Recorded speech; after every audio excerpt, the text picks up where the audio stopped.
शिरपूर नगर परिषद निवडणुकीसाठी भाजपतर्फे शक्ती प्रदर्शन करत 2 उमेदवारांचा अर्ज दाखल। शिरपूर वरवाडे नगर परिषदेच्या पंचवार्षिक निवडणुकीच्या प्रचारासाठी आज फार्मसी कॉलेजमध्ये भाजपचा संकल्प मेळावा झाला। मेळाव्यानंतर प्रचंड शक्ती प्रदर्शनानं माजी उपनगराध्यक्ष भूपेशभाई पटेल आणि युवा नेते तथा माजी नगरसेवक चिंतनभाई पटेल यांनी उमेदवारी अर्ज दाखल करीत प्रचारात आघाडी घेतली। यावेळेस पालकमंत्री जयकुमार रावल, आमदार अमरीशभाई पटेल, आमदार काशीराम पावरा, माजी आमदार कुणाल पाटील, आमदार राम भदाने, बबनराव चौधरी, डॉक्टर तुषार रंधे, भाजपाचे जिल्हाध्यक्ष बापू खलाने, देवेंद्र पाटील, केडी पाटील यांच्यासह इतर मान्यवर उपस्थित होते। मेळाव्यात बोलताना आमदार अमरीशभाई पटेल यावेळेस म्हणाले की शिरपूर शहर आणि शिरपूर तालुक्यातील जनतेला जीवनमान उंचावण्यासाठी कोणत्याही जाती धर्माचा विचार न करता विकासाची गंगोत्री आणली। शेतीच्या विकासासाठी शिरपूर तालुक्यामध्ये 450 लहान मोठे डॅम बनवून सिंचनाचा प्रश्न मार्गी लावला। जमिनीची पाणी पातळी वाढल्यामुळे जमिनी बागायती झाल्या आणि शेतकऱ्यांचे उत्पन्न वाढले। शिरपूर शहरालाही मिनरल वॉटरचा मुबलक पुरवठा होत आहे। सिंचन आणि पिण्याच्या पाण्यासह शिक्षण, आरोग्य आणि तरुणांना रोजगार हे प्रश्न देखील मार्गी लावले। गेल्या 30 ते 40 वर्षांपासून विकास कामे करीत शिरपूर शहर आणि तालुक्याचा चेहरा मोहरा बदलला। महाराष्ट्रातील 5 शहरांमध्ये शिरपूरचा क्रमांक लागतो।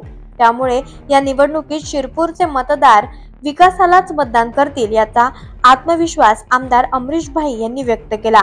पालकमंत्री जयकुमार रावल यावेळेस म्हणाले की धुळे जिल्ह्यामध्ये सर्व स्थानिक स्वराज्य संस्थांवर आधीपासूनच भारतीय जनता पार्टीचे बहुमत आहे। जनता आमच्या पाठीशी आहेच, त्यामुळे मी तुमच्याकडे बहुमत मागण्यासाठी आलो नाही तर 100% भाजपाची सत्ता यावी असं आवाहन करण्यासाठी आलो आहे।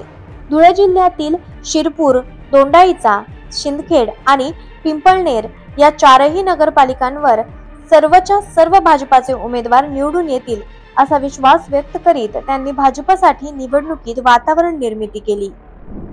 सिटी जे आहे ना, फार दिवसापासून आम्ही 25, 30, 40 वर्षापासून एक चांगली सिटी म्हणून महाराष्ट्रात जे 4-5 सिटी असेल त्याच्यामधली सिटी आम्ही बनवलेली आहे।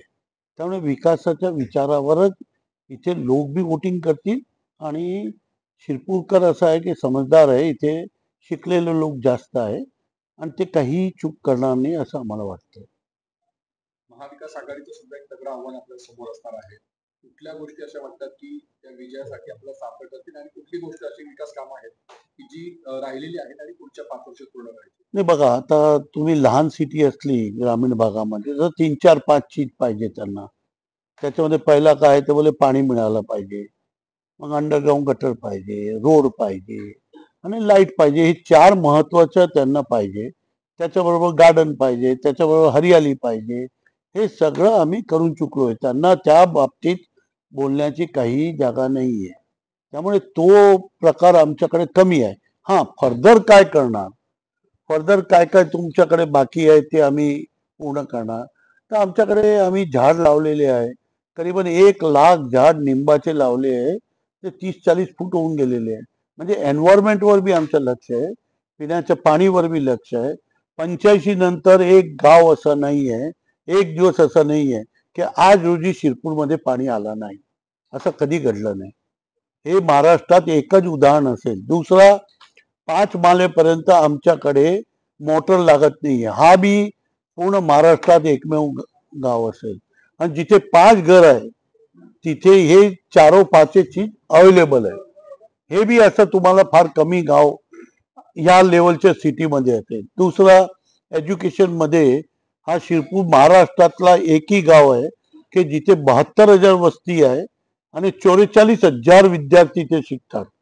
त्याच्यामध्ये 20-22 हजार आमचे तालुक्याचे आणि शहराचे आहे, बाकी 20,000 बाहेरून शिकायला येतात। इथून 5,000 इंजिनियर पास झालेले शिरपूरचे, म्हणजे शिरपूर आणि शिरपूर तालुक्याचे, ते आता इथे नाही आहे। याच्यावरून तुम्ही समजून घ्या, फक्त 5-1 इंजिनियर इथे मिळेल, बाकी सगळे नोकरीला आहे आणि त्यांचे वडील, त्यांची आई हे सगळे इथे राहतात। आणि त्यामुळे लोकांमध्ये ह्या गोष्टीच्या विकासावर। दुसरं, आम्ही गुंडगिर्दी वाढू देत नाही, कोणाला गुंडाला आम्ही पणफू देत नाही। आणि कोणीही मोठा असेल आणि त्यांनी चुकीचं काम केलं असेल मग आमच्या जवळचा बी असेल तर आम्ही त्याला सोडलेलं नाही. तर असं गाव तुम्हाला कुठे सापडणार? नेमकी काय समीकरण आहेत आपल्याकडे आणि कशा पद्धतीने महायुतीवर साहेब समीकरण इथे चालणार नाही कुठलाही. महायुती असो कोई युती असो इथे समीकरण चालणार नाही, कारण विकासाचे विचारधाराचे लोक आहे इथे. इथे गुंडगिर्दी नाही आहे, इथे शांती आहे, इथे काम चांगलं चाललंय, पिण्याचं पाणी टाइम टू टाइम मिळतंय.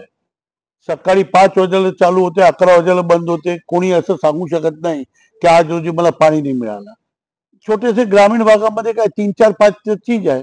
रोड पाहिजे, गटर पाहिजे, लाईट पाहिजे, पिण्याचं पाणी पाहिजे, एज्युकेशन पाहिजे आणि गार्डन वगैरे पाहिजे, फिरायला जागा पाहिजे, गुंडागिर्दी नको. हे सगळी चीज शिरपूरला अवेलेबल आहे.